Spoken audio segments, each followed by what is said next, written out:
Audio Jungle.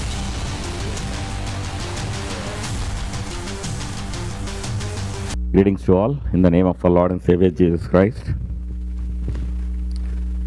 This is our Christmas season, and December is the month we all celebrate the birth of our Lord and Savior Jesus Christ. And so it's always a joyful occasion that to remember the purpose of Christ, why he came to this earth. And so today's message, even though it's come from Job series, but it talks about the Redeemer lives. That's the topic for today. The Redeemer lives. Let's pray. Gracious Heavenly Father, we love you, Lord. We thank you. We worship you. We exalt you, Lord, Holy Spirit.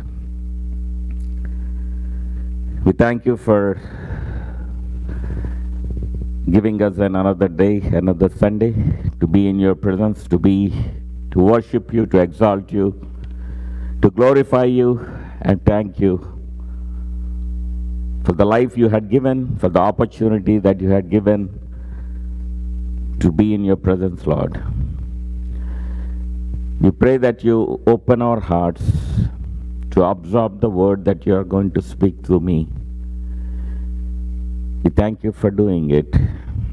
In Jesus' name we pray. Amen. Generally, this topic, the Redeemer lives, or my Redeemer, is mostly given during the Christmas time, and on the Christmas day, a lot of messages you will hear. Because here, the Job talks about this in Job 19,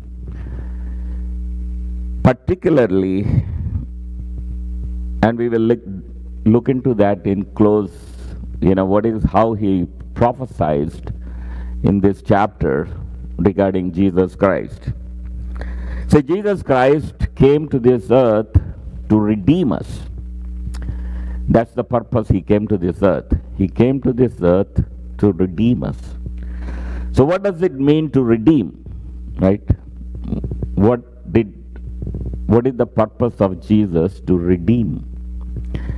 So that's the thing today we'll learn through the lens of Job, as he talks about the redemption, and he talks about prophetically about Jesus Christ.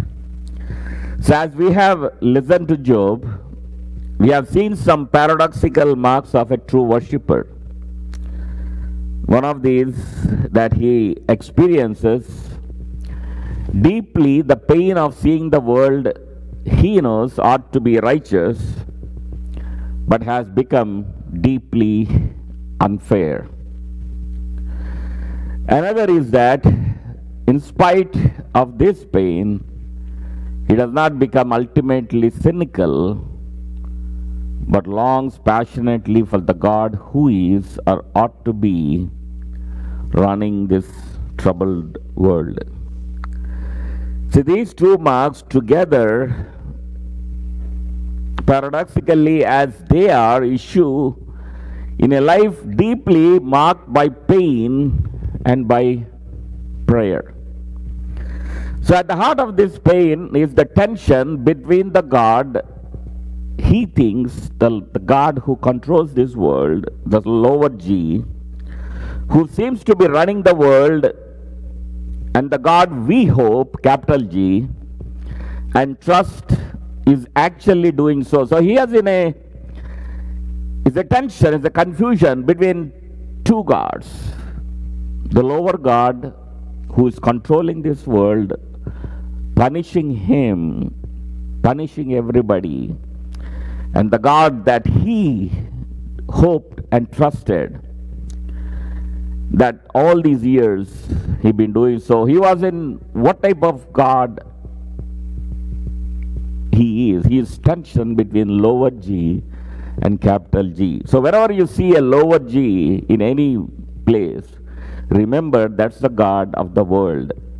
the people that worships the world the way they worship the world. The character of the one seems so puzzling at odds with the perfection of the other. In a way, the deepest question Job faces is God for me or against me? See, that's the question Job has been facing. Is God for me or against me? Probably we may be thinking that question sometime in our life as well, in some situations. Ultimately, nothing else matters. If God be for me on my side, then ultimately nothing and no one can do me lasting harm. And I will come through it as more than a conqueror. You see that in Psalms 56:9 and Romans 8:31 to 39. So we know that if God is with us, దేవుని మనతో ఉన్నప్పుడు మనం వెళ్ళి అట్టి పరిస్థితుల్లో encounter అయినా కూడా, ఎటువంటి పరిస్థితుల్లో కష్టాల్లో మనకి త్రూ అయినా కూడా, we will come out. Lasting harm ఎప్పుడు మనకి జరగదు. ఒక ఫేజ్లో దేవుడు నడిపించవచ్చు, but it will not create the lasting impact. You will come out as a conqueror. But if God is against me, then my despair is well grounded in objective reality. అంటే దేవుడు మనకి అగెయిన్స్ట్గా ఉన్నప్పుడు, మనం ఫేస్ చేస్తున్న crisis కానీ మన situations కానీ అది రియాలిటీగా ఉంటాయి. Because we deserve it. If God is against it, those things comes to the situation and we believe in it. This question lies beneath the question why that echoes in the book of Job from 3:20-23 onwards and through the history of believers in pain. So this question of why has been there for all along. See, Glenn Chambers was a young Christian from New York. He had a lifelong dream to be a missionary to Ecuador. At last, the opportunity came, and when he was at the airport, about to depart, before he left that, he wanted to write something to his mom, so he looked for a scrap of paper, to write his mother a farewell note. All he could find a scrap from a magazine which happened to have an advertisement with the question, why? So he scribbled that on his farewell note around it, put it on an envelope, and mailed it to his mom. That night, his plane crashed into a mountain in Colombia, and he was killed. When his mother opened the letter a couple of days later, that question shouted at her from the page, why? Why did my son die? Because he wants to do, his desire is to serve God. He wants to be a missionary. He got an opportunity, and then he lost his life. It's such a common question, but such a real one. Why did she die? Asked a widower. We had such a plan for our retirement, and now I have nothing. I am so alone. Why did he get Alzheimer's? Asked the elderly wife. From now on, it will be an agonizing, weary, and gradual bereavement. Why did that have to happen? Why do I have to watch him, whom I love, fade into absolute absurdity and confusion?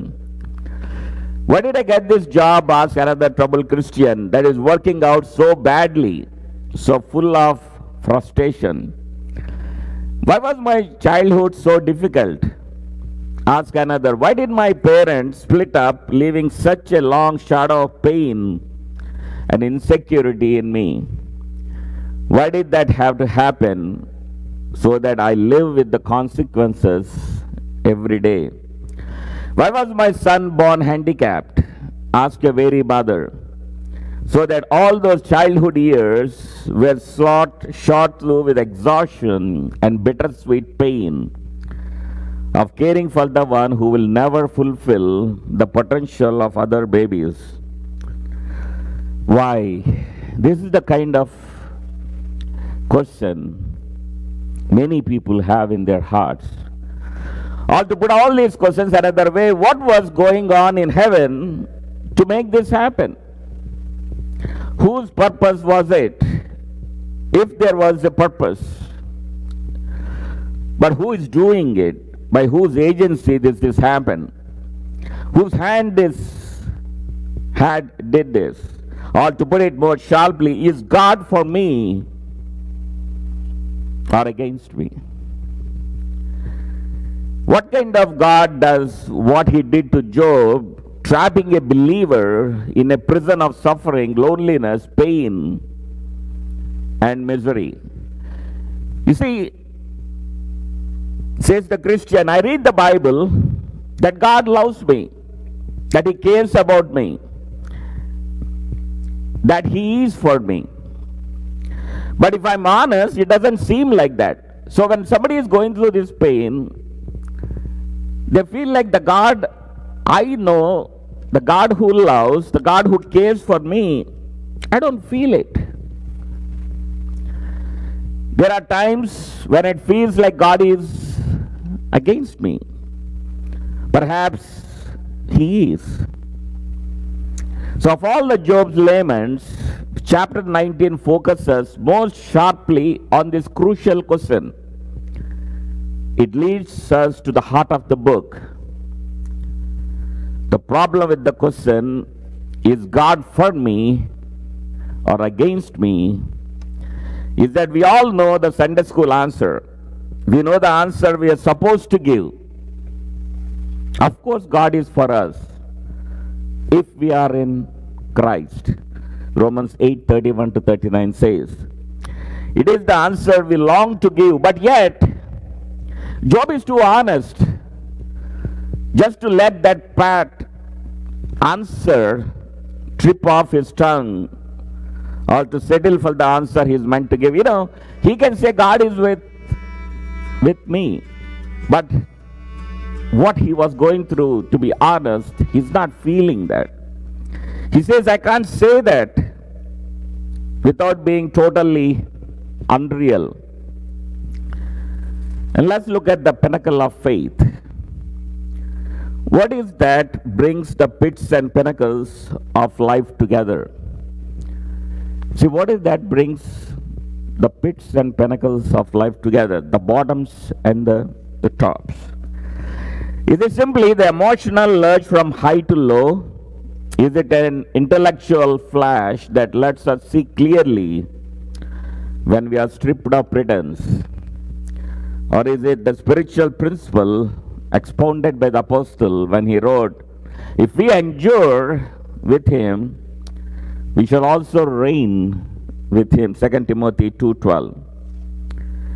In his book Holy Company, Elliot Wright creates a hall of fame for the faithful whom we extol as saints.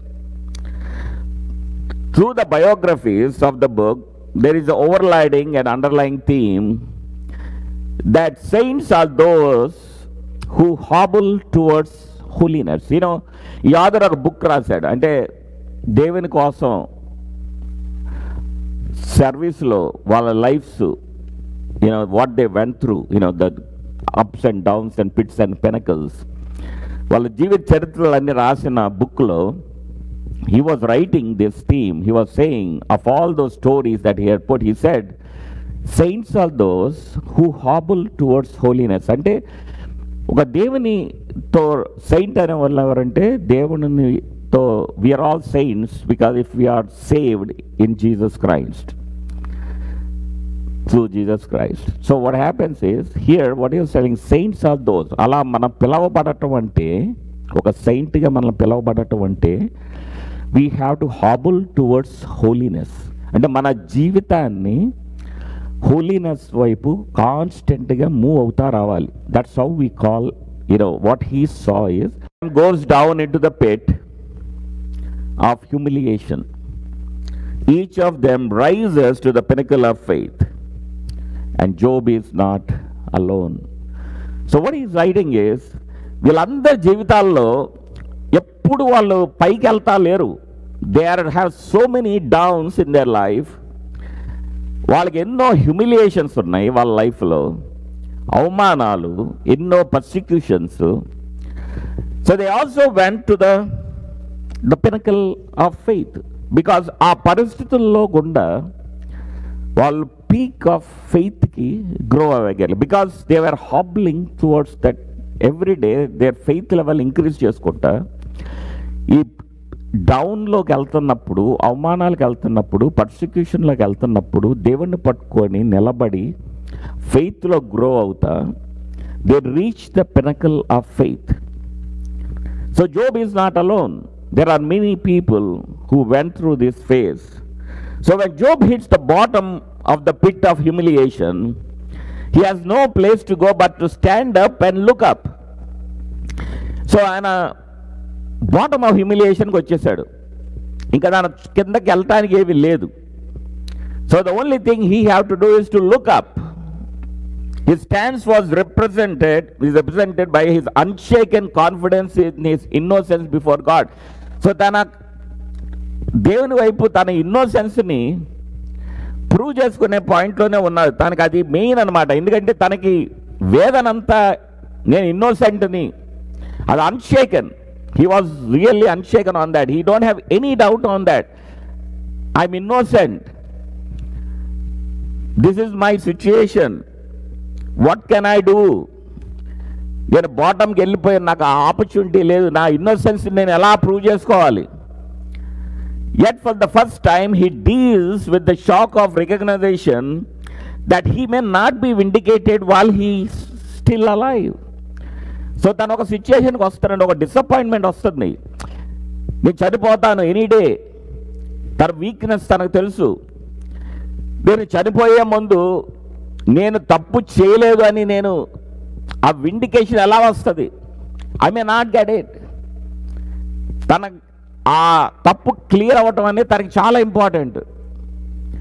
So he was thinking, I may not, I'm losing that hope. The time is short. The odds are too great and the time is too short. His only recourse is to turn to the clock ahead out to eternity.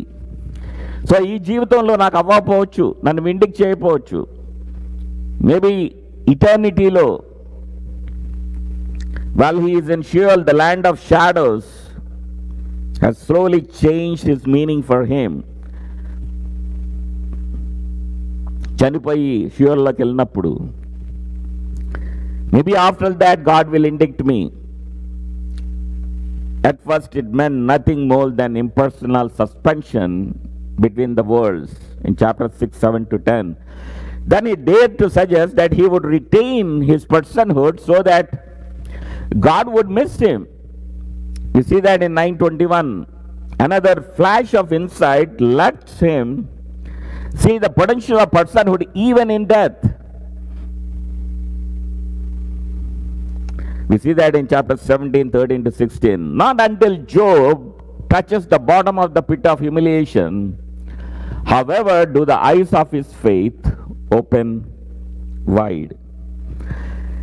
See, ఆ bottom touch అయినా కానీ తన faith eyes open అవ్వలేదు.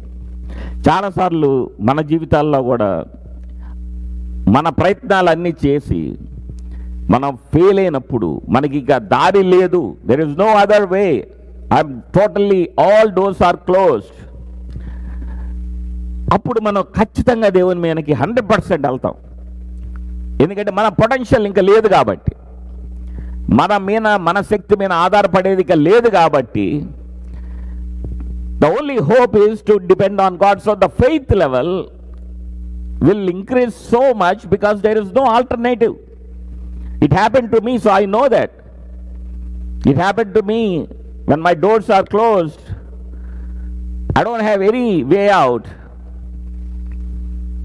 I only have to rely on God to open a door for me.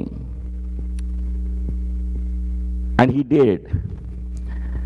And those are the moments where your faith level grow and you know that you trust in Him more than ever. With no place to go in human existence, he can only wish that his words were written in a book, engraved on a rock with an iron pen and laid forever.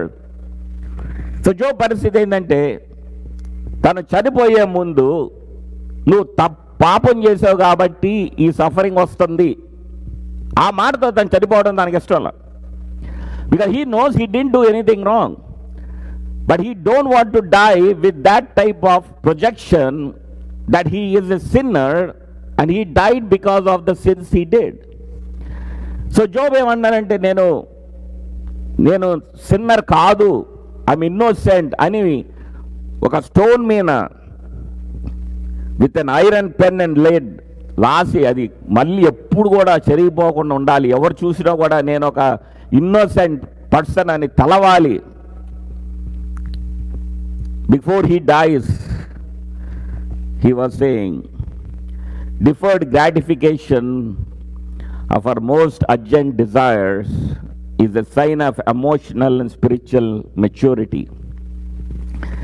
Instant gratification is its opposite and a sign of a secular attitude that cannot see beyond the radical now.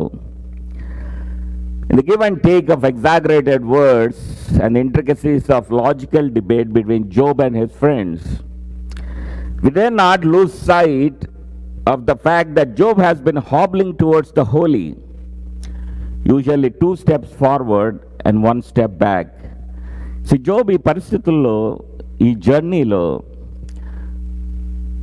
2 steps ముందుకు వెళ్తున్నాడు, 1 step disappointment మీద వెనక్కేస్తున్నాడు. But he is moving towards the holiness. కొంచెం మళ్ళీ ఆ overcome చేసి వెనక్కి వస్తున్నాడు. We see that in verses 1 to 12, God attacks me as a sinner. He says that. First, Job freely admits that the way God is treating him is the way God treats God's enemies. So he says that in chapter 19, 1 to 12, he's worried that God is treating him in the way he treats his enemies, because he is treating me as a sinner. And then in 13 to 20, God cruelly isolates me as a sinner. So ikkada 13 to 20 వచ్చేటప్పటికి, when you read those verses, I'm not reading it, so I'm going to the theme on the redemption, redeemer thing more.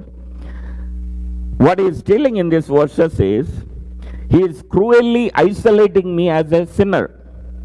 It is not enough that God has attacked him, God has also isolated him cruelly so that he has no human companionship, no fellowship and no helper who can take his side. He is utterly alone. ఇక్కడ 2 problems జరుగుతున్నాయి. ఒకటి, దేవుడు తన ఎనిమిగా చూస్తున్నాడు. 2, తన loved ones, తన companions, తన friends అందరి నుండి కూడా తనకి ఎవ్వరు సపోర్ట్ లేకుండా చేస్తున్నాడు. అంటే ఒక కంపానియన్షిప్ లేదు, ఫెలోషిప్ లేదు, ఎవ్వరు హెల్ప్ చేసేవాళ్ళు లేరు. There is no body who can take his side. So తను ఒక్కడే లోన్లీగానే మిగిలిపోయాడు. సో ఈ things like God cruelly isolates me as a sinner. So Job angle is something, he is thinking God is the one who is doing this to me. It is Job perception. That is what he is believing in it. All the people whom Job had felt he could rely on have abandoned him. అంటే ఎవరి మీద తను ఆధారపడ్డాడో, ఎవరు తను comfort ఇస్తారనుకున్నారో, ఎవరు తను నిలబడతారనుకున్నారో అందరు దాన్ని వదిలేశారు. Those closest to him, those bound to him with ties of royal friendship and fond love, have all failed him. 13 and 14. So ఎవరి మీద ఎక్కువ ఆధారపడ్డాడో, ఏ ఫ్రెండ్స్ తనకు అనుకున్నారో, ఏ ఫ్యామిలీ తనకు బాగా చూస్తారనుకున్నారో, ఎవరిని తను ఎక్కువ ప్రేమించాడో అందరూ కూడా they left him. So Job knows what it is to be attacked by God as a sinner. to be abandoned by all human help and divide of all human love. So తనకు ఒక experience ఉంది. ఒక దేవుడు తనను reject చేసినప్పుడు, దేవుడు తనను attack చేసినప్పుడు యాజ్ ఎ సిన్నర్గా, మనుషులు తనని వదిలేసినప్పుడు, మనుషులు దాన్ని అబాండన్ చేసినప్పుడు, ఆ హ్యూమన్ లవ్ అనేది ఎక్స్పీరియన్స్ అంతా డివైడ్, ఎంప్టీ అయినప్పుడు ఒక జీవితం ఎలా ఉంటుందో he had experienced it. It's like a hell. And yet God will be my redeemer to vindicate me. He says in 21 to 29, yet God will be my redeemer to vindicate me. This is what the Christmas is all about. He is the one who came to this earth to redeem us, to be a redeemer. So Job కూడా అదే ఆశిస్తున్నాడు. God will be my redeemer to vindicate me. Vindicate me అంటే నన్ను పాపాల నుండి clear చేసి, you are not a sinner, you didn't do anything wrong. He wants to hear that. He wants to see that God should be the one who clear and declare that he is without sin. So Job begins with a diagnosis out of which arises a wish. This wish develops into a confidence hope, which in turn followed by a dire warning. Let's look at the diagnosis. The hand of God has touched me. He says in 21 to 22, the hand of God has touched me. Let's look at Job 19, 21 to 22. Have mercy on me, have mercy on me, O you my friends, for the hand of God has touched me. Why do you like God pursue me? Why are you not satisfied with my flesh? Here, in this renewed rebuke to his friends who are false friends, Job reasserts his diagnosis. The hand of God has touched me. To the question, is God for me or against me? There can be only one answer thus far for Job. Clearly, he is against me. So Job angle lo, is God for me or against me? And Job angle lo, he is against me. That's why he was telling, the hand of God has touched me. అంటే తన ఉద్దేశం, దేవుని వల్ల నేను suffering పొందుతున్నాను అని. That means he touched me అంటే it is the God who causing me all the misery. So that is why he is saying he is against me. He regards me as his enemy and treats me as such, tearing viciously at my life and isolating me from all else. But you ought to pause a moment and consider Job's diagnosis. In verse 21, Job said, the hand of God has touched me. Is it true? Is it true that hand of God had touched Job? So let us look back at something we know, but Job doesn't know. Is it true that the hand of God had struck him? Let's look back at chapter 1, 11 and 12, where the Satan says to the Lord, stretch out your hand and touch all that he has. Does the Lord stretch out his hand against Job? No, he doesn't. In verse 12, we read, and the Lord said to Satan, behold, all that he has is in your hand. Again, in chapter 2, 5 and 6, the Satan asked the Lord to stretch out your hand. But the Lord replies, behold, he is in your hand. ప్రతి సిచ్యుయేషన్లో కూడా ఇక్కడ దేవుడికి సాటానికి మధ్య conversation జరిగినప్పుడు God replied, behold, he is in your hand. The hands and fingers that destroyed Job's possessions and killed Job's children and wrecked Job's health, well, the hands of the Satan, not the hands of God. Yes, it was the hand of the Satan acting with the permission of the God and within the strict constraints given by the Lord, but it was the Satan's hand and not God's that actually did these terrible things. But Job ఏమనుకుంటున్నాడు? దేవుడే చేస్తున్నాడు, దేవుడే నాకు ముట్టుకుంటున్నాడు, దేవుడే నన్ను is causing it అన్నాడు. But who did it? Job doesn't know, but God opened it for us. It's the Satan who created, Satan's hand that did all these terrible things to do for him. So whose are the monstrous hands that have attacked Job and ripped at him and isolated him and made his life a misery?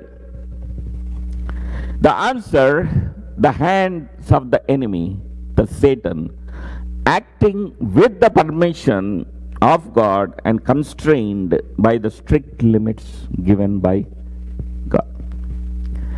So this is a very important insight. The Satan is fond of disguise. You always have to remember it. Satan is fond of disguise. He disguises himself as the angel of light. 2 Corinthians 11:14. See, Satan ఏం చేస్తాడంటే ఎప్పుడు కూడా అది Satan లాగా వచ్చి మనకు కనపడదు. నేను Satan అని చెప్పి మనకేం చెప్పదు, చెబితే ఎవడు చేయడు. Satan ఎప్పుడు కూడా ఒక డిస్గైజ్లో వస్తుంది. అలా ఒక దేవుని వాక్యం లాగా, దేవుని ఏంజల్ లాగా వస్తుంది. As the light of, is the Angel of light. అంటే ఒక దేవుణ్ణి రిప్రజెంట్ చేస్తున్నట్టు Satan వస్తుంది. మనం ఏమనుకుంటామంటే అది దేవుడే మనకు చెప్తున్నాడు అనుకుంటాం. He masquerades, he disguises, he puts a different shape. దేవుడు చేసే పనులు ఎప్పుడు పీస్ ఉంటుంది. దేవుడు ఏది చూపించినా కూడా there is a blessing, there is a peace. దేవుని వర్క్ అది ఆయన విల్లు నడవటానికి ఉంటుంది. But when Satan masquerades as God, what it does is it creates fear, it creates confusion. మనలో పీస్ ఉండదు, హ్యాపీనెస్ ఉండదు, దేవుని వర్క్కి అర్థం వచ్చేలా ఉంటుంది అనమాట. But it will never show as it's a dream from Satan or it's a thing that Satan, ఒక దేవుని వార్తలాగా వస్తుంది అనమాట. And again and again in the book of Job, the Satan masquerades as the Lord and persuades Job that it is directly the Lord who has turned against him. So ఇక్కడ Satan ఏం చేస్తుందంటే జోబ్కి ఒక దేవుని లాగా మాస్కరేట్ చేసుకొని జోబ్కి 1-4 సార్లు నేనే నీకు చేస్తున్నాను, నేనే చేస్తున్నాను అంటే దేవుడే చేస్తున్నాడు, దేవుని వల్లే నాకు ఈ ప్రాబ్లం వస్తుంది అని ఆయనకి నమ్మించేలా తన మైండ్ని కాన్స్టెంట్గా Satan చేయటం వల్ల జోబ్ ఎలా అయిపోయాడు? నాకు దేవుడే చేస్తున్నాడు, దేవుడే చేస్తున్నాడు, దేవుడే ఈ పని చేస్తున్నాడు, దేవుడే సఫరింగ్ ఇస్తున్నాడు అని ఈ యొక్క ఇల్యూషన్లోకి వెళ్ళాడు. But it's not God who is telling him that. It's a Satan disguising as a God's person, giving him that impression and creating that God is doing it. దేవుడు ఎందుకు నేను చేస్తున్నానని చెడ్డ పనులు చెప్తాడు? నో, Satan ఏం చేస్తుంది? దేవుని మీదకి నెట్టి దేవుణ్ణి బ్యాడ్ చేయడానికి నేనే చేస్తున్నాను అని దేవునికి వానికి జోబ్కి హేట్రెడ్ని బిల్డ్ చేస్తాను. When the soldiers, Roman soldiers, blindfolded Jesus and hit him, who is it that struck you? Luke 22:64. Job cannot see whose hand is striking him. Job could not see that. ఎవరి వల్ల నాకు ఈ శ్రమ వస్తుందో అర్థం కావట్లేదు. దేవుడు అనుకుంటున్నాడు, సాతాన్ అలా క్రియేట్ చేసింది ఆయన మైండ్లో. So is creating the distance between he and God. But we know this, Job doesn't. And his friends certainly don't. They have no place in their theology for the Satan. Their world is a simple slot machine world with one slot machine maker who has set the rules, put in a coin of goodness, and out pops canister of blessing, put in a coin of badness, and out clunks a parcel of poison. So their God is not the creator and sustainer, but the clockmaker who sets the machine running and then just leaves it to run. So వాళ్ళ angle is very simple. నువ్వు blessing మంచి పనులు చేస్తే bless అవుతావు, చెడ్డ పనులు చేస్తే cuts అవుతావు. ఇదే వాళ్ళ టెంప్లెట్.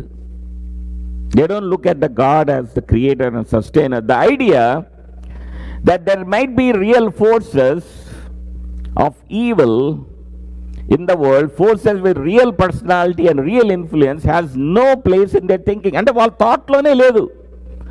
ఒక డిమానిక్ ఫోర్సెస్, ఒక ఈవిల్ ఫోర్సెస్ పర్సానిఫికేషన్ చేసుకొని మనకు ఒక ఇమేజ్ని, ఒక పిక్చర్ని, ఒక థాట్ని, మన థాట్స్ని అన్నిటిని కంట్రోల్ చేయగలవన్న థాటే లేదు వాళ్ళకి. So although Job, like his friends, does not know what has happened in heaven in chapters 1 and 2, he is now beginning to wonder whose hand is behind his suffering. So తను కూడా కన్ఫ్యూజన్గానే ఉన్నాడు. తనకి తెలియదు ఏం జరుగుతుందో, because he doesn't know what happen in chapter 1 and chapter 2. But what he is started to think and wonder is, who is behind this suffering? We have seen that in 9:24 he asked with perspective, if it is not the Lord, then who is it? See, that angle was there. దేవుని కాకపోతే ఎవరు చేస్తారు? ఎవరు నన్ను punish చేస్తారు? Who treats his world so unfairly? These things are happening. God is in control, so presumably they are God's doing. If it is not God doing them, who is it? So తన angle అంటే దేవుడు control కాదా? వరల్డ్ని దేవుడు control చేస్తున్నప్పుడు దేవుడు చేయకపోతే ఎవరు చేస్తారు? So all the most of the Job's laments are just that, laments somehow. Job as a real believer cannot let go of the hope that ultimately the monster God is not the true God who has the last word. So నా angle ఏంటంటే, నా monsters God అంటే ఆ God ఎవరు నన్ను హింసిస్తున్నాడో, he should not be the real God. He's not the true God. He is not the God who has the last word. నాకు తెలిసిన గాడు ఇలాంటి వ్యక్తి కాదు, ఇంకో గాడు ఉన్నాడు. ఈ monsters God is not the God I am thinking. You find this longing hinted at in 9:33-35. There is no arbitrator between me and God who might lay his hand on us both. The sense is that he wishes there be an arbitrator, a just judge, who would see that justice is done as it were a God above the monster God. So తన angle ఏంటంటే, నాకు ఒక arbitrator కావాలి. ఈ God, ఈ monster God నాకు create చేస్తున్న శ్రమలన్నీ, there should be someone on top of him who can judge me, who can help me, who can vindicate me. In 16:18-21, we saw this longing grow stronger. O earth, cover not my blood. That is to say, may my innocence and unfairness of it all never be forgotten. So Job ఏమన్నాడంటే 16-18లో, నా ఇన్నోసెన్స్ని మర్చిపోకూడదు. I don't want that to be forgotten. I didn't do anything wrong. I'm innocent. The idea of being the blood of righteous Abel in Genesis 4:10, may it not be that an innocent man is quietly buried and forgotten.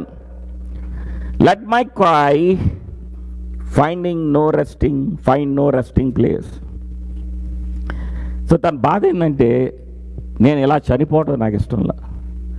ఒక innocent మ్యాన్గా నేను చనిపోవాలి, కానీ ఇలా ఒక సిన్నర్గా, ఒక blamed పర్సన్గా చనిపోవటం, I don't want that. I don't want an innocent man buried and forgotten. అలా పీపుల్ నన్ను అలా మర్చిపోకూడదు.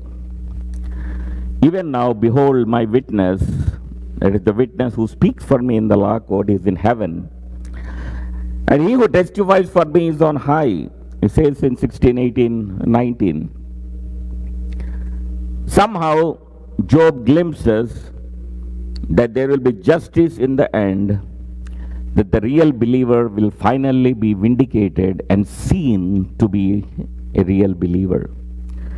సో జోబు ఏమనుకుంటున్నాడంటే ద ఎండ్కి వచ్చేటప్పటికి దేర్ విల్ బి జస్టిస్. నేను ఒక రియల్ బిలీవర్గా నాకు గుర్తింపు వస్తుంది, నన్ను క్లియర్ చేస్తాడు దేవుడు. And finally people will see me.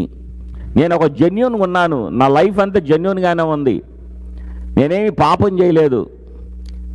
One day it will be known. But he wants to know that before he dice.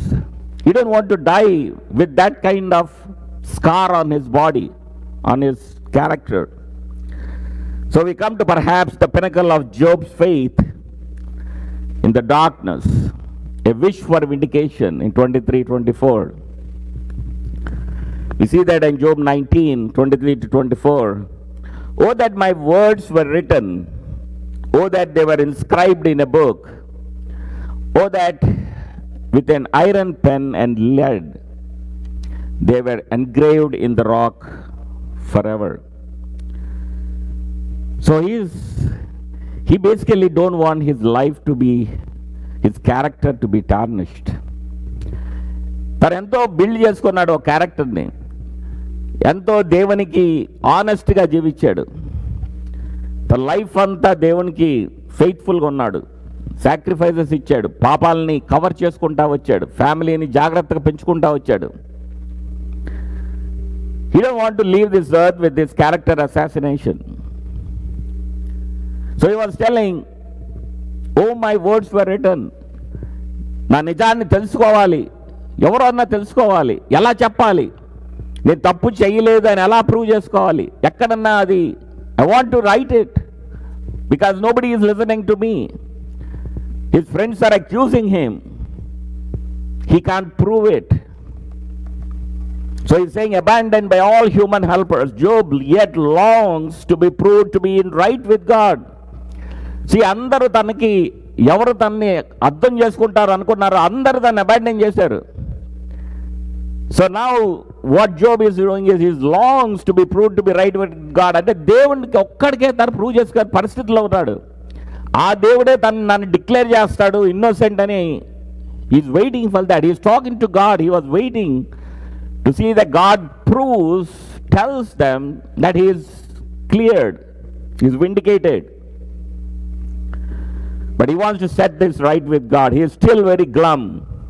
He's been fighting to prove his innocence. But it's a losing battle. He's pretty sure he's going to die. So, తనకు ఆ hope పోతా ఉంది, నేను ఇన్నోసెంట్గా నేను prove చేసుకోవాలా పోతున్నానని. He's fighting to prove it. And he knows, verse 22b, that when he dies, his friends will not be satisfied with his death. That's why he says, why are you not satisfied with my flesh? They will malign his reputation forever. See, the main worry ante endante, నేను ఎంత build చేసుకొని నా జీవితాంతరం నేను క్యారెక్టర్ని build చేసుకొని దేవుని కోసం ఇంత వాడబడి ఆఖరికి ఇలాంటి ముగ్గురు ఫ్రెండ్స్ ద్వారా నా క్యారెక్టర్ని అసాసినేట్ చేసుకోవడం, he could take it. He said, I don't want them to align my character for ever. See, a lot of times people don't understand that. ఒకసారి ఈ క్యారెక్టర్ని మలైన్ చేసినప్పుడు దాన్ని రెస్టోర్ చేయడం చాలా కష్టం. ఇప్పుడు మనం ఎన్ని మంచి పనులను చేయొచ్చు, negative character will spread so fast. ఒక వైల్డ్ ఫైర్ లాగా వెళ్ళిపోతుంది. దాన్ని వెనక్కి లాగటం చాలా కష్టం. చాలాసార్లు పీపుల్కి అర్థం కాదు. చాలా ఫాస్ట్గా అలైన్ చేస్తాం క్యారెక్టర్ని. knowingly or knowingly we malign people in their characters. అది ఎంత కష్టం అంటే దాన్ని రివర్స్ చేయడం, the damage is done terribly. Job బాధపడుతున్నాడు. నేను ఇంతకాలం అందరి దృష్టిలో ఒక ఆనెస్ట్ పర్సన్గా జీవించాను, ఎంతో మంచి జీవితం చేశాను, everybody loved me, I have that faith in God so much. ఈరోజు ఇలాంటి పరిస్థితి ఏంటి, నాకు ఇలాంటి నింద ఏంటి, how can I prove? I don't want to, I know I'm innocent, but how can I prove? I don't want to die leaving that to my friends. వాళ్ళు నా క్యారెక్టర్ని ఇంకా మలైన్ చేస్తారు. నా జీవితాంతరం నేను వెళ్ళిపోయినాక, ఎర్త్ను వదిలేసినాక వాళ్ళ మాటలే మిగిలిపోతాయి, నా ఇన్నోసెన్స్ బయటికి రాదు. Under the banner heading RIP, rest in peace, they will put on his gravestone, "Here lies Job, who was a sinner with secret sins he refused to confess. He has paid the penalty for his sins at last, and the justice of God has been vindicated by his death. May he not rest in peace." This is what Job was thinking his friends will do to his tombstone. మనం rest in peace అని ఒక మంచిగా చెప్పడం బదులు వాళ్ళ friends ఏ విధంగా project చేస్తారని తను అనుకుంటున్నాడంటే, Job was a sinner, secret sinner, confess చేయలేదు, రిఫ్యూజ్ టు కన్ఫెస్. తన సిన్స్ పెనాల్టీ ఈరోజు ఈ చావు, దేవుని పనిష్మెంట్ ద్వారా తను చనిపోయాడు అని నా టూమ్ స్టోన్ మీద నాకు పీస్ లేకుండా రాస్తారు అని. So with the repeated cry, "Oh, that he longs for his vindication to be written in a way that will survive his death." So తన ఆలోచన ఏంటంటే, నా vindication, he's cleared, he's innocent అన్నది నాకు చనిపోయినాక అది మిగలాలి అన్నాడు. నా క్యారెక్టర్ అసాసిన్గా ఉండటం, అసాసినేషన్ చేయించుకోవడం నాకు ఇష్టం లేదు అన్నాడు. నేను ఆ వ్యక్తిని కాదు అన్నాడు. నా వ్యక్తికి కానప్పుడు నా మీద అలా ముద్ర వేయకూడదు అన్నాడు. ఎందుకంటే జోబ్ చివరిలో ఏమంటాడంటే, నన్ను అసాసిన్ చేసినప్పుడు నా క్యారెక్టర్ని బ్యాడ్ చేసిన మీరు చాలా జాగ్రత్తగా ఉండండి అంటాడు ఫ్రెండ్స్తో. Because that judgement is going to come on you అని. బికాస్ జోబ్ చాలా బాధేసింది అది. తన జీవితం ఏంటి, ఇలాంటి వాళ్ళ దృష్టిలో పడ్డానేంటి, ఇలాంటి క్యారెక్టర్ అసాసినేషన్ చేతిలోకి వచ్చానేంటి అని. Underneath the contest is about the final verdict on his life. Their words say he is an unforgiven sinner paying the penalty for his sin. His words say he is a genuine believer who trusted God for forgiveness and walked with him. The words that win will determine Job's destiny. There are two different words ఉన్నాయి. వాళ్ళ friends words ఏమంటున్నారు? He is a unforgiven sinner paying penalty for his sin అని. అది వాళ్ళ friends తన character మీద వేస్తున్నది. Job ఏమంటున్నాడంటే, ఐఎమ్ ఏ జెన్యూన్ బిలీవర్, నేను దేవుని ట్రస్ట్ చేశాను, who forgave me and I walked with him అని. ఐఎమ్ ఏ రియల్ బిలీవర్ అన్నాడు. ఏ వర్డ్స్ విన్ అవుతాయి ఫైనల్గా అనేది ఆయన క్యారెక్టర్ మిగిలిపోతుంది. జోబు చనిపోకముందు ఆయన ఇన్నోసెన్స్ బయటికి రాకపోతే జోబు గురించి చరిత్రలో పాపానికి చనిపోయాడనే ఉంటుంది. ఈరోజు జోబు గురించి మనం చదువుతున్నామంటే he is vindicated, he is cleared.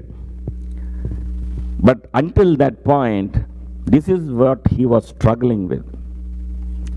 There is a desperate crescendo here as he longs that his words may be recorded in a book. And then, as if he knows how impermanent a book can be with an iron pen and lead that will last forever. Job's life is evanescent like a cloud or a lake, worse than even a cut down tree. A rock has metaphorical solidarity of God himself. He yearns for a permanent and ineradicable vindication. అంటే తను ఎలా చూస్తున్నాడంటే, నాకు ఒక పర్మనెంట్గా I want that to be vindicated, I want to be free of this accusation. తను చాలా అది వేధిస్తుంది. ఈ సిక్నెస్లు, తన హెల్త్, వెల్త్, ఇవన్నీ కాదు. తన వేదన అంటే ఏంటంటే, నేను ఎంతో ఆత్మీయంగా ఉన్నాను, ఎంతో దేవుని వర్క్ చేశాను, ఇలాంటి లైఫ్తో నేను I don't want to die. A confident hope of vindication by a redeemer. The longing for an eternal vindication needs more even than an inscription on rock. The steady erosion of the elements renders even that impermanent. So Job now makes a wonderful jump from a yearning, oh, that to a faith-filled hope, I know. So it says in 19:25 to 27, for I know that my Redeemer lives, and at last he will stand upon the earth. And after my skin has been destroyed, yet in my flesh I shall see God, whom I shall see for myself, and my eyes shall behold and not another. My heart faints within me. In this moment, Job joins Isaiah the prophet when he saw the Lord sitting on a throne high and lifted up. We see that in Isaiah 6:1, and John in his revelation when he was in the Spirit on the Lord's day, in Revelation 1:10, as the veil of truth goes up, Job foresees the hope of the atonement, the incarnation, and the resurrection. So until then, till now, he is in a worldly struggle, but now God lifted him up, that veil of truth. So he can see now prophetically he is declaring it. He's talking about Jesus Christ. He's talking about the Redeemer. And he was talking about the atonement, the death, and the sacrifice of Jesus Christ, the incarnation, and the resurrection. That's why he's saying, I can see with my eyes, with my own eyes. So out of the pit of humiliation, Job prophesies the atonement with his affirmation, I know that my Redeemer lives. So he's now so confident that his Redeemer lives, and his choice of the word Redeemer is the proof of God's inspiration. David inspired you about our words, Rao. God used prophetically to write these words through Job. So what does Job know? By faith he knows three wonderful truths. He has a living Redeemer. This Redeemer will stand upon the earth, and Job will see him with his own eyes. The three truths. So let's look at it next week. I know this takes a little time. We'll continue this. Let's pray. Gracious Heavenly Father, we love you, Lord. We thank you. We worship you. We exalt you, Lord, Holy Spirit. We thank you for the word you had given us. We thank you for recording so many details of the inner workings of your thought process, Lord. Lord, we pray that you open our hearts to absorb every word that you have spoken, and help us able to come into your presence, ask your forgiveness. Whatever the mistakes, knowingly, unknowingly, whatever we had done, we come into your presence. We want to be vindicated by you, Lord, forever. That none of our sins can be a bottleneck, Lord. We want to be cleared. We come with a forgiveness heart before you, Lord. Lord, help us that we live a life of holiness. At every step we walk daily, let it come closer to you. That people can see that you are our Redeemer. You purchased us with your blood. You redeemed us from the sins that caused us to die. You bought at the price, Lord. You own us.